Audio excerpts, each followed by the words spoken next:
कुछ स्वादिष्ट है बनाना तो playrecipes.com पे जरूर है आना। घमंडी लड़की। राधापुर नाम के गांव में एक श्रद्धा नाम की लड़की अपनी माँ सुमति और पिताजी राम के साथ रहा करती थी। वो लोग गरीब थे, मगर उनका परिवार छोटा और खुशहाल था। श्रद्धा की एक सहेली थी जिसका नाम था सेजल। सेजल बहुत अमीर थी और उसे अपनी अमीरी पर बहुत गर्व था। उसकी माँ का नाम था सीमा और पिताजी का नाम था श्याम। श्याम पेशे से एक बहुत बड़ा व्यापारी था, इसीलिए काम के बहाने हमेशा बाहर रहा करता था। सेजल की माँ भी अपने सहेलियों के साथ हमेशा घूमने जाया करती थी। सेजल अमीर होने के कारण उसे पैसों की कोई कदर नहीं थी। ऐसे ही एक दिन श्रद्धा अपने कॉलेज के लिए जा रही थी, तभी उसके आगे सेजल के पिताजी की गाड़ी आकर रुक जाती है। अरे, तुम कहाँ जा रही हो? अरे सेजल, मैं कॉलेज जा रही हूँ। तुम कहाँ जा रही हो? अरे, मैं भी कॉलेज जा रही हूँ। चलो तुम मेरे साथ। वैसे भी तुम कब ऐसी गाड़ी में बैठ सकोगी? चलो। ये सुनकर श्रद्धा को बहुत बुरा लगता है। सेजल, मैं ये सब्जियाँ घर में रखकर फिर कॉलेज में आऊँगी।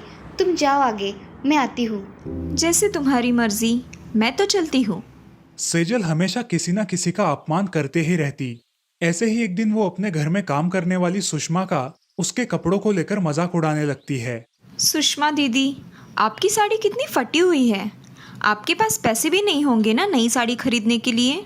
अरे दीदी, हमें जो भी मिलता है हम उसी में बहुत खुश रहते हैं। अरे ऐसे कैसे दीदी? तुम गरीब हो ना, फिर कहाँ से लेकर आओगी कपड़े? दीदी, आप मेरा मजाक उड़ा रही हो। मैंने आपसे कुछ नहीं पूछा, फिर भी आप मुझे खरी खोटी सुना रही हो। जाने दो दीदी, मैं जा रही हूँ। ऐसा कहकर सुषमा वहां से चली जाती है। सेजल हर किसी के गरीबी का मजाक उड़ाती रहती। ऐसे ही एक दिन उसके कॉलेज के सामने एक लड़का रास्ते से जा रहा था। वो अपने ही विचारों में तल्लीन था। रास्ते से आने जाने वाली गाड़ियों की तरफ उसका ध्यान नहीं था। सेजल ने यह सब देखकर भी अनदेखा कर दिया। तभी श्रद्धा की नजर उस लड़के पर पड़ी। अरे क्या कर रहे हो? तुम्हें पता भी है अब तुम कौन सी मुसीबत में फंस सकते थे? अरे नहीं श्रद्धा, मैं ज़रा अपने विचारों में ही चल रहा था। आगे से ध्यान रखना। वो लड़का वहां से चला जाता है। श्रद्धा सेजल से बोलती है, अरे तुम तो यही थी ना सेजल, तुमने उसे देखकर भी अनदेखा कर दिया। कुछ हो जाता तो? मुझे क्या करना है उससे? तुमसे तो बात करना मुश्किल है। हाँ तो मत बात करो। ऐसा बोलकर सेजल वहां से चली जाती है। उसी दिन उसके पिताजी को उनके बिजनेस में बहुत बड़ा लॉस हो जाता है और उस लॉस की वजह से उनके बहुत बुरे दिन शुरू हो जाते हैं। उनके बंगले का नीलाम हो जाता है और श्याम, सीमा और सेजल अपना बंगला छोड़कर एक छोटे से मकान में किराए से रहने लगते हैं। ये सब देखकर एक दिन सेजल अपनी माँ और पिताजी से कहती है, पिताजी, आज तक मैंने राजकुमारी की जिंदगी जी है और आज देखो हमारे ऊपर भगवान ने ये कैसी नौबत लाई है। मुझे तो कुछ समझ में नहीं आ रहा है। बेटी, घबराने की कोई बात नहीं है। हर किसी को मुश्किल दौर से गुजरना पड़ता है। आज हम गुजर रहे हैं, बस इतना ही। मेरी बच्ची, बस और कुछ दिन, फिर सब ठीक हो जाएगा। अब श्याम, सीमा और सेजल गरीबों वाली जिंदगी जीने लगे। अब उनके यहाँ काम करने के लिए कोई नौकर चाकर नहीं थे। बहुत सारे काम सेजल को ही करने पड़ रहे थे। अब सेजल को उसने गरीबों के साथ किए हुए व्यवहार पर शर्मिंदगी महसूस होने लगी। सेजल अब अपनी सहेली श्रद्धा से भी बहुत अच्छा व्यवहार करने लगी।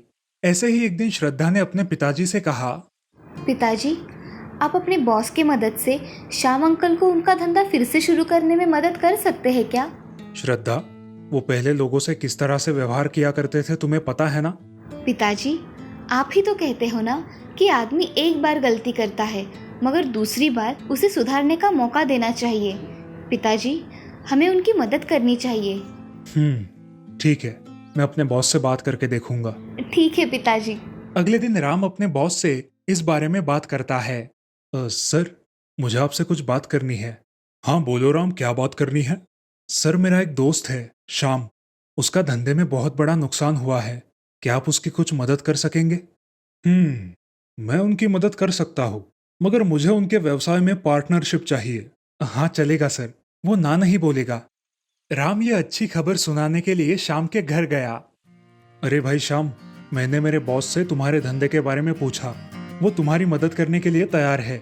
मगर उन्हें तुम्हारे धंधे में पार्टनरशिप चाहिए। क्या बात कर रहे हो तुम राम? मुझे सब शर्तें मंजूर है। ठीक है, मैं उन्हें बताता हूँ। तुम्हारा बहुत बहुत धन्यवाद राम। अरे कोई बात नहीं, चलो मैं चलता हूँ। ऐसा कहकर राम वहां से चला जाता है। राम के बॉस श्याम को फिर से अपने पैरों पर खड़ा होने में मदद करते हैं। कुछ ही दिनों में श्याम वापस अपनी पुरानी जिंदगी जीने लगता है। अब सेजल के स्वभाव में बहुत परिवर्तन आ जाता है। वो गरीबों का मजाक उड़ाना बंद कर देती है और सबके साथ हंसी खुशी रहने लगती है। इस कहानी से हमें ये सीख मिलती है कि हमें अपनी अमीरी का घमंड नहीं करना चाहिए और सबका आदर करना चाहिए। सारंगपुर नाम के गांव में एक राम नाम का आदमी रहता था। उसके परिवार में उसकी बीवी राधा और उसकी लाडली बेटी कृष्णा रहती थी। राम हर दिन खेतों में काम किया करता था। दोपहर होने के बाद खाना खाने के लिए खेत में काम करने वाले वो 3-4 लोग एक जगह पर बैठ जाते थे और साथ में खाना खाते थे। अरे राम, आज तुमने डिब्बे में क्या लाया है? अरे मैंने पराठे लाए हैं। तुमने क्या लाया है? मैंने सब्जी और चपाती लाई है। भाई तुम्हारे घर का बना पराठा बहुत अच्छा होता है, उसे खाने का हमेशा मन करता है। अरे लो ना राघव भाई, पसंद है तो खा लो, तुम्हारा डिब्बा मैं खा लूंगा। राघव और राम मिलकर खाना खाते हैं, फिर अपना काम खत्म करके अपने घर चले जाते हैं। घर आकर राम राधा से कहता है, अरे राधा सुनती हो, तुम्हारे हाथ के पराठे बहुत लाजवाब है, सबको बहुत पसंद आते हैं। सच में? उसी रात राम के खेत मालिक के घर में चोरी हो जाती है। अगले दिन राम और सारे खेत के लोग मालिक के घर पे जमा होते हैं। मालिक के सारे जेवर पैसे चोरी हो जाने की वजह से अब उसके पास पैसे नहीं बचे थे। इसी वजह से वो खेत के सारे मजदूरों को मजदूरी भी नहीं दे सकता था। भाइयों, मेरे घर चोरी होने के कारण अब मैं आप लोगों को महीने की तनख्वाह नहीं दे सकता। अब आप मेरे खेतों में आना बंद कीजिए। अरे मालिक, ऐसा मत कीजिए मालिक। राम, अगर तुम मेरे खेतों में काम करोगे तो मुझे तुम्हें कुछ देना पड़ेगा, लेकिन अब मेरे पास कुछ भी नहीं है। जी मालिक, जैसा आप उचित समझे। अब आप लोग जाओ, मुझे जब जरूरत पड़ेगी तो मैं आप लोगों को बुला लूंगा। जी। खेत में काम करने वाले सारे लोग घर चले जाते हैं। उनमें से कुछ लोगों को दूसरे खेतों में काम मिल जाता है, लेकिन राम को कोई काम नहीं मिलता। ऐसे ही बहुत दिन बीत जाते हैं। वो घर पर ही रह रहा था। क्या किया जाए जिससे घर का खर्चा निकले? अजी, क्या हुआ है? आप सोच में डूबे हो। 15 दिन से ठीक से खाना भी नहीं खा रहे हो। अरे कुछ नहीं, सोच रहा हूँ कि घर का खर्चा कैसे निकाले, कुछ पैसे मिल जाने चाहिए।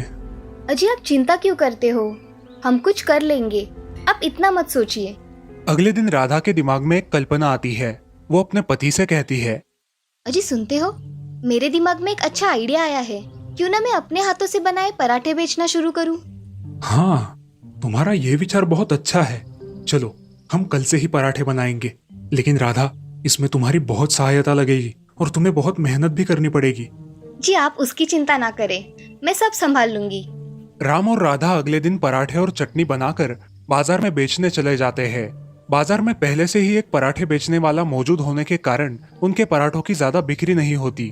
वो बचे हुए सारे पराठे एक अनाथ आश्रम में देकर अपने घर लौटते हैं। अजी, कोई भी हमारे पराठे खरीद नहीं रहा है, अब हम क्या करें? अरे राधा, ऐसे सोचोगी तो कैसे होगा? आज तो एक ही दिन हुआ है और तुम इतनी मायूस हो गई। थोड़ा धैर्य रखो, कोशिश करने वालों की कभी हार नहीं होती। अगले दिन फिर उठकर राधा जल्द ही वो पराठे बनाकर तैयार रखती है और उन्हें लेकर राम और राधा बेचने के लिए फिर से अपने ठेले पर जाते हैं। कुछ पराठे राधा घर से ही बना के लाई थी और बाकी के पराठे वो ठेले पर गर्मा गर्म बनाने लगी। उसके पराठों की सुगंध से वहाँ के लोग बहुत आकर्षित हो गए और पराठे खाने के लिए भीड़ कर दी। जी, आपको कितने पराठे चाहिए बताइए? राम, मुझे 10 पराठे चाहिए, बहुत सारा घी लगा कर देना। जी हाँ, बहुत सारा घी डालता हूँ। उनके बनाए हुए पराठे अब लोगों को बहुत पसंद आने लगे। धीरे धीरे उनका व्यापार बढ़ने लगा। अब उनके दुकान पर इतनी भीड़ हो जाती थी कि पराठे भी कम पड़ने लगे थे। लोग उनके पराठों के दीवाने हो गए थे। ऐसे ही एक दिन उनके गांव का सबसे अमीर आदमी रामचरण उनकी दुकान पर आया और राम से कहा, अरे राम, मेरा कुछ काम है, तू करेगा क्या? हाँ करूंगा ना, आप बताइए तो सही। अरे मेरे घर मेरे बेटे का कल जन्मदिन है, तुम्हें पता है ना, हर साल मेरे बेटे के जन्मदिन पर पूरे गांव को दावत होती है। मैं सोच रहा हूँ कि उसके जन्मदिन पर तुम पराठे बनाओ। जी हाँ, कर लेंगे साहब, आप चिंता मत कीजिए। हो जाएगा ना राधा? जी जी, हो जाएगा। उस दिन रामचरण और राधा अपने घर गए और सोच में पड़ गए। हम इतने सारे पराठे कैसे बनाएंगे? मैं भी यही सोच रहा हूँ। अगर ऑर्डर पूरी नहीं हुई तो हमारा नाम और रामचरण जी की इज्जत मिट्टी में मिल जाएगी। अब जबान दी है तो पूरी करनी पड़ेगी। हाँ, लेकिन पूरे गांव को पराठे बनाकर देने हैं, कैसे हो पाएगा? चलो सो जाते हैं, सुबह जल्दी उठकर देखेंगे। तभी अचानक उनके घर में बहुत बड़ा प्रकाश आया। दोनों भी उस प्रकाश को देख के डर गए। अरे कौन है? इतना प्रकाश कहाँ से आया? अरे कौन है? सामने आओ। तभी उस प्रकाश के बीच एक आकृति बन गई और उन दोनों के सामने खड़ी हो गई। उसे देखकर वो दोनों और डर गए। तभी उस आकृति से आवाज आई, राम, राधा, डरो मत, मैं भगवान हूँ, मैं तुम्हारी सहायता के लिए आया हूँ। राम और राधा ने हाथ जोड़े और उनसे कहा, प्रभु, आपने हमें दर्शन दिए, यही हमारे लिए बहुत सौभाग्य की बात है। आप हमारे घर पर आए, हमारा जीवन धन्य हुआ। राम, क्या मांगना है मांगो, मैं तुम दोनों पर बहुत प्रसन्न हूँ। भगवान, हमारे पास आपकी कृपा से सब कुछ है, मगर हमारा कल का पराठों का ऑर्डर कैसे पूरा करें, इसी के बारे में हमें चिंता है। राम, राधा, मैं तुम दोनों का साफ मन देखकर बहुत प्रसन्न हूँ। ये लो, तुम दोनों के लिए ये जादुई पराठा, तुम इससे जो भी मांगोगे वो तुम्हें मिल जाएगा। राधा और राम भगवान का धन्यवाद देते हैं और भगवान अदृश्य हो जाते हैं। वो राम के हाथों में एक जादुई पराठा देकर चले जाते हैं। राधा, इस पराठे से अब हम कल खाना बनाएंगे। हाँ जी, ऐसा ही करेंगे। राधा और राम दूसरे दिन सुबह ही उठकर उस जन्मदिन के समारोह पर पहुंच जाते हैं। वहां पहुंचते ही राम उस पराठे से कहता है, हे जादुई पराठे, मुझे 2000 पराठे अभी के अभी बना के दे। उस जादुई पराठे से एकदम से 2000 पराठे बनकर तैयार होते हैं। उनकी सुगंध इतनी अच्छी होती है कि लोग मन भर कर खाते हैं। रामचरण जी के सारे मेहमानों को वो पराठे बहुत पसंद आते हैं। ये देखकर राधा और राम बहुत खुश होते हैं। अपने मेहमानों को देखकर रामचरण भी बहुत खुश हो गए और राम से कहा, राम, राधा, तुम दोनों ने तो कमाल कर दिया। यहाँ के सारे लोगों को खाना बहुत पसंद आया। ये लो तुम्हारे पैसे। धन्यवाद साहब, आपने हम पर इतना विश्वास दिखाया, यही बहुत है हमारे लिए। हम हमेशा आपके आभारी रहेंगे।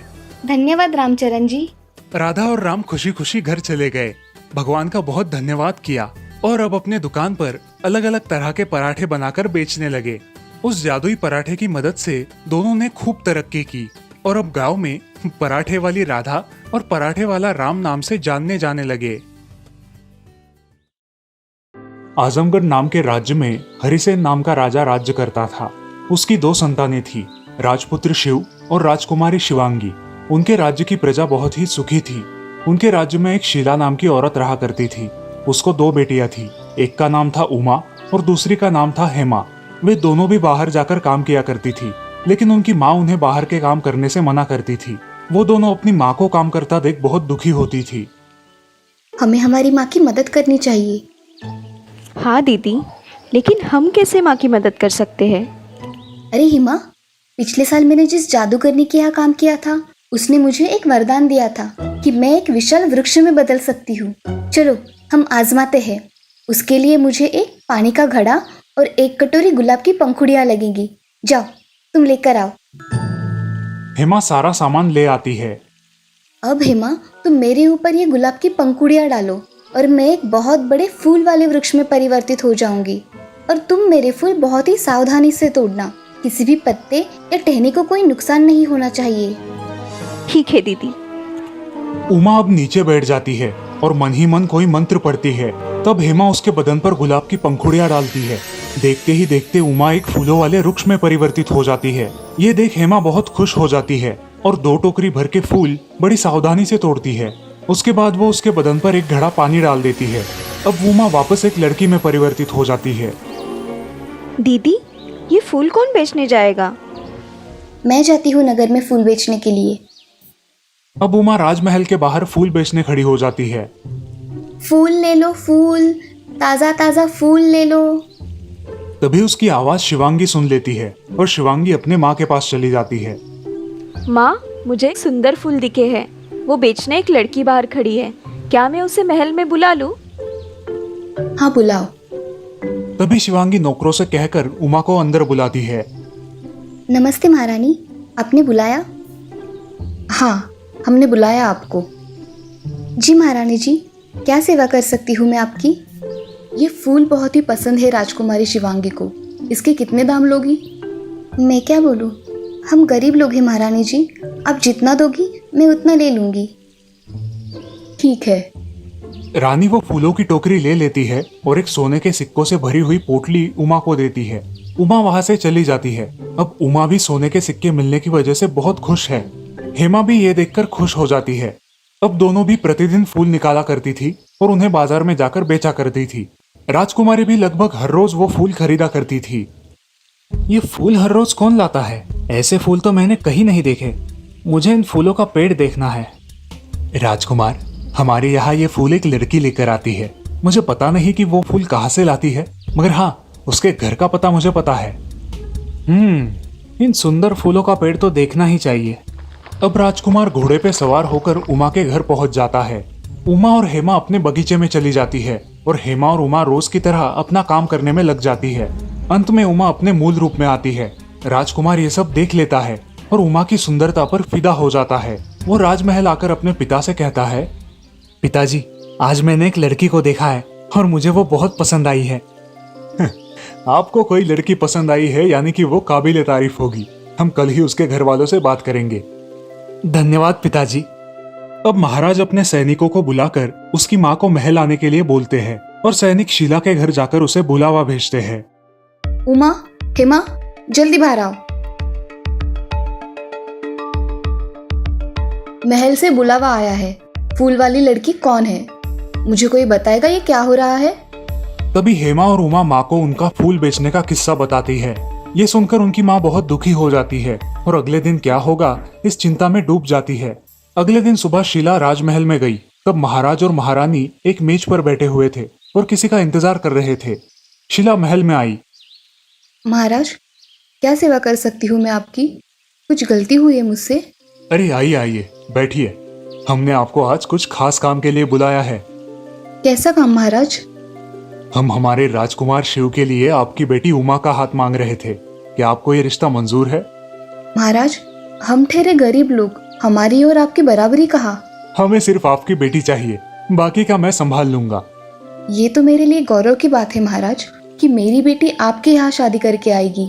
तो ये रिश्ता मैं तय समझूं? हाँ महाराज। अब एक शुभ मुहूर्त पर शिव और उमा की शादी हो जाती है। उमा, मैं चाहता हूँ कि तुम तुम्हारे फूलों से पूरे राजमहल को महकाओ। ये आप क्या बोल रहे हो? अरे मुझे सब पता है कि तुम एक पेड़ भी बन सकती हो। राजकुमार और उमा बाग में चले जाते हैं और राजकुमार उसके बदन पर गुलाब की एक कटोरी पंखुड़ियां डालता है। उमा एक फूलों वाले वृक्ष में परिवर्तित हो जाती है। ये सब देखकर राजकुमार बहुत खुश हो जाता है। अब पूरे राजमहल में फूलों की खुशबू फैल जाती है। राजकुमारी शिवांगी अब ये सब खिड़की से हर रोज देखने लगी और मन ही मन उसे जलन होने लगी। ऐसे ही एक दिन उसने महाराज और महारानी की अनुमति ली और उमा को लेकर बाहर खेलने गई। शिवांगी, तुम उसे बाहर ले जा रही हो, मगर उसका ख्याल रखना, ठीक है? ठीक है पिताजी। शिवांगी उमा को लेकर अपनी सहेलियों के साथ खेलने चली जाती है। अब शिवांगी अपनी सहेलियों को दिखाना चाहती है कि उमा कैसे वृक्ष में परिवर्तित होती है। वो उमा से कहती है, उमा, चलो मेरी सहेलियों को तुम एक फूलों वाले वृक्ष में परिवर्तित होकर दिखाओ। क्या फिजूल की बात कर रही हो शिवांगी? मैं क्या कोई जादूगर हूँ? मुझे सब पता है, अब कराती हो कि नहीं? मैंने तुम्हारे साथ आकर बहुत बड़ी गलती कर दी। उमा वो सारे नियम शिवांगी और उसकी सहेलियों को समझाती है और गौर से बताती है कि जल्दबाजी में पत्ते और टहनियां ना तोड़े। अब सारी सहेलियां सामग्री लेकर आती है और उमा को नीचे बिठाकर बड़े ही बेढंगे तरीके से उस पर गुलाब की पंखुड़ियां डालती है। उमा एक फूलों वाले वृक्ष में परिवर्तित हो जाती है। अब सारी सहेलियां बहुत खुश हो जाती है और पेड़ के फूल तोड़ने लगती है। तभी जोरों की बारिश शुरू होती है और सारी सहेलियां जल्दबाजी में पेड़ की टहनियां तोड़ देती है। एक सहेली जल्दबाजी में ही उस पेड़ पर एक घड़ा पानी छिड़क देती है और सारी सहेलियां और शिवांगी वहां से भाग जाती है। अकेली उमा वहां घायल और विकलांग अवस्था में पड़ी रहती है। आखिर वो एक राह गुजरते आदमी से मदद मांगती है। वो आदमी उमा को अपनी बग्गी में बिठाकर उसके घर छोड़ देता है। उसे इस हालत में देख उसकी माँ बहुत परेशान हो जाती है। वो उसका इलाज करवाती है। वहाँ राजमहल में शिवांगी, उमा कहाँ है? वो नहीं आई? कहाँ छोड़ के आई हो उसे? आ जाएगी खुद ब खुद। महारानी राजकुमारी शिवांगी से पूछताछ करने की कोशिश करती है, लेकिन वो उन्हें कुछ नहीं बताती। राजकुमार शिव उमा को पूरे राज्य में ढूंढते हैं, लेकिन वो कहीं नहीं मिलती। ऐसे ही एक दिन राजकुमार उमा के घर के पास से गुजरते हैं। अचानक उन्हें उमा उसके घर दिखाई देती है। वे तुरंत उसके पास जाते हैं। राजकुमारी, तुम यहाँ हो? मैंने तुम्हें पूरे नगर में ढूंढ लिया, मगर तुम कहीं नहीं मिली। तुम यहाँ क्यों आए हो? मैं मेरी बेटी को तुम्हारे साथ नहीं भेजूंगी। शीला राजकुमार को सारा किस्सा बता देती है। शिवांगी को उसके किए की सजा जरूर मिलेगी और उसे उचित दंड हो इसका इंतजाम मैं करूंगा। अगर आप शिवांगी को माफ कर देंगे तो ही मैं महल में वापस आऊंगी। ठीक है राजकुमारी। अब राजकुमार उसे उसकी बात मान के अपने राजमहल ले जाता है। शिवांगी उससे माफी मांगती है। उमा ने तो उसे पहले ही माफ कर दिया था। अब महाराज राजकुमार शिव और राजकुमारी उमा का राज्याभिषेक कर देते हैं और वो राज्य के महाराज और महारानी बन जाते हैं। महाराज शिव अपनी रानी का अच्छे से ख्याल रखते हैं और अब वो दोनों खुशी खुशी अपना जीवन व्यतीत करते हैं। दुर्गापट्टनम समुद्र के किनारे बसा एक बहुत ही सुंदर गांव था, जहां चिनप्पा नारियल वाला अपने परिवार के साथ रहता था और कई सालों से नारियल पानी का ठेला चलाता था। नारियल पानी, मीठा मीठा नारियल पानी। एक नारियल पानी देना अप्पा। अयो ये लो जी, मीठा नारियल पानी, चिनप्पा स्पेशल। चिनप्पा की मीठी वाणी की वजह से ज्यादातर पर्यटक उसी के ठेले पर नारियल पानी के लिए भीड़ करते। चिनप्पा अपनी कमाई से खुश था। कामिनी, ये 200 रुपए है, तुम्हारे पास रखना। बच्चों को नए कपड़े और स्कूल की किताबें लेके देना। अयो 200 रुपए जी, ये तो बहुत अच्छी कमाई है। मैं इन्हें बैंक में जमा करती हूँ। चिनप्पा खुद ज्यादा पढ़ा लिखा नहीं था, इसलिए अपने बेटे और बेटी को पढ़ा लिखा कर डॉक्टर और इंजीनियर बनाना चाहता था। दिन हंसी खुशी गुजर रहे थे और अब मानसून शुरू हुआ था। कामिनी, नारियल का स्टॉक खत्म होने को आया है। आज मैं थोड़े नारियल तोड़ के लाता हूँ। अयो मैं क्या बोलती, अब टूरिस्ट का सीजन बंद है तो क्यों आप पेड़ पर चढ़ती? अब पेड़ पर फिसलन होगी। अयो कामिनी, तुम कब से डरने लगा? एक नारियल वाले का बीबी पेड़ पर चढ़ने से कभी नहीं डरेगा। मैं ऐसे जाता और ऐसे आता। कामिनी के मना करने के बाद भी चिनप्पा नारियल तोड़ने के लिए बाग में दरांती लेकर पहुंच जाता है। वो देखता है कि काफी पेड़ों के ताने काई की वजह से फिसलाऊ बन चुके हैं। अयो, बहुत चिकचिक है, संभल के चढ़ना पड़ेगा। दरांती कमर के रस्सी में अटका के चिनप्पा धीरे धीरे पेड़ पर चढ़ने लगता है। जब चिनप्पा आधे से ज्यादा ऊंचाई पर पहुंच जाता है, जोर से हवा बहने लगती है और बारिश शुरू होती है। चिनप्पा के लिए आगे चढ़ना मुश्किल हो जाता है। अयो, लगता है आगे नहीं जा पाएगा, नीचे उतरता हूँ। ये सोच के चिनप्पा धीरे धीरे नीचे उतरने लगता है और पैर फिसल के ऊपर से नीचे गिर जाता है। गंभीर जख्मी चिनप्पा को गांव वाले अस्पताल ले जाते हैं। इस घटना में चिनप्पा की मृत्यु हो जाती है और कामिनी पर आसमान टूट पड़ता है। अब मुझे ही चिन्नप्पा का सपना पूरा करना है। मैं उसका सपना पूरा करूंगी। मैं स्वामी और माया को डॉक्टर या इंजीनियर बनाऊंगी। उस दिन के बाद कामिनी ने खुद नारियल के पानी के ठेले पर दिन भर नारियल बेचना शुरू किया, लेकिन बहुत बारिश की वजह से पर्यटकों की संख्या काफी कम हुई थी। इतने कम पैसों में मैं चिन्नप्पा का सपना कैसे पूरा करूं? कुछ सोचना होगा। एक दिन कामिनी की छोटी बहन इरावती उसे मिलने आती है और स्वामी और माया के लिए नारियल की मिठाई लाती है। अयो अक्का, क्या हाल बनाया है खुद का। चिन्नप्पा का सपना पूरा करना है तो मेहनत तो करनी पड़ेगी ना। अम्मा, मासी ने नारियल की मिठाई बनाई है, लेकिन तुम्हारे जैसा स्वाद नहीं है। स्वामी की बात सुन के ईरा के दिमाग में कुछ कल्पना आती है। अयो अक्का, तुम ये नारियल बेचने के बजाय इनकी मिठाई बना के क्यों नहीं बेचती? तुम्हारे हाथ में कितना स्वाद है। भूल गई क्या? पूरे गांव को तुम्ही से मिठाई बनवानी होती थी, पोंगल हो या दिवाली। ईरा सच कह रही है, मैंने तो ये बात सोची ही नहीं। कोशिश करने में क्या जाता है। अगले ही दिन कामिनी ने कुछ नारियल की मिठाई बनाई और अपने ठेले पर बेचने के लिए रखी। शुरू में किसी ने मिठाई में दिलचस्पी नहीं दिखाई और कामिनी थोड़ी निराश हो गई। अयो, कोई भी नारियल की मिठाई नहीं ले रहा। कुछ तो करना होगा। कामिनी ने बनाई नारियल की मिठाई वैसे ही वापस घर आई थी। माँ को चिंतित देख स्वामी उसके पास आया। अम्मा, क्या हुआ? आप चुप क्यों हैं? नहीं नहीं, मैं अच्छी हूँ। तुम खाना खा के सो जाना। कल स्कूल के डिब्बे में इडली सांभर देती हूँ। अम्मा, अब तुम टिफिन मत देना। कल से स्कूल में सरकार की तरफ से पोषक खिचड़ी मुफ्त मिलने वाली है। लेकिन ये योजना बंद हुई थी ना, क्योंकि कोई लेता ही नहीं था। हाँ अम्मा, लेकिन हमारे टीचर ने सबको थोड़ी थोड़ी खिचड़ी चखने दी। और फिर क्या? जो स्टूडेंट बिना टेस्ट किए नखरे कर रहे थे, सबको खिचड़ी अच्छी लगी। स्वामी की बात सुन के कामिनी के दिमाग में कल्पना चमकी। दूसरे ही दिन उसने नारियल के साथ साथ ग्राहकों को मिठाई का एक एक टुकड़ा मुफ्त में टेस्ट करने दिया। अब बारिश कम होने की वजह से पर्यटकों की संख्या भी बढ़ रही थी और जैसे चमत्कार हो गया। ओह वाओ, ये तो बहुत टेस्टी है, 100 ग्राम दीजिए। बहुत बढ़िया। इतनी टेस्टी नारियल मिठाई मैंने आज तक नहीं खाई है। प्लीज मुझे पाव किलो दीजिए। बस कामिनी की सिंपल सी आइडिया सक्सेसफुल हो गई और देखते ही देखते नारियल बर्फी से उसकी अच्छी कमाई होने लगी। धीरे धीरे उसने नारियल बेचना बंद कर दिया और 3-4 महिलाओं को मिठाई बनाने के काम पे जुटा दिया। देखते ही देखते कामिनी की नारियल मिठाई फेमस हो गई थी। एक दिन शहर के एक जाने माने हस्ती उसके ठेले पर आए। अरे वाह, बहुत बढ़िया स्वाद है आपकी नारियल की मिठाई का। क्या आप मेरे मिठाई के शॉप्स के लिए नारियल की मिठाइयाँ सप्लाई करोगी? दिन की 30-40 किलो मिठाई एक शॉप में लगती है। ऐसे मेरी 5 दुकानें हैं शहर में। मिठाई वाले की बात सुन के कामिनी खुशी से पागल हो जाती है। वो तुरंत मिठाई वाले को हाँ कह देती है। कामिनी अपने मेहनत के बलबूते पर जल्द ही बहुत बड़ी सफलता हासिल करती है। अब उसका छोटा घर सुंदर बंगले में बदल जाता है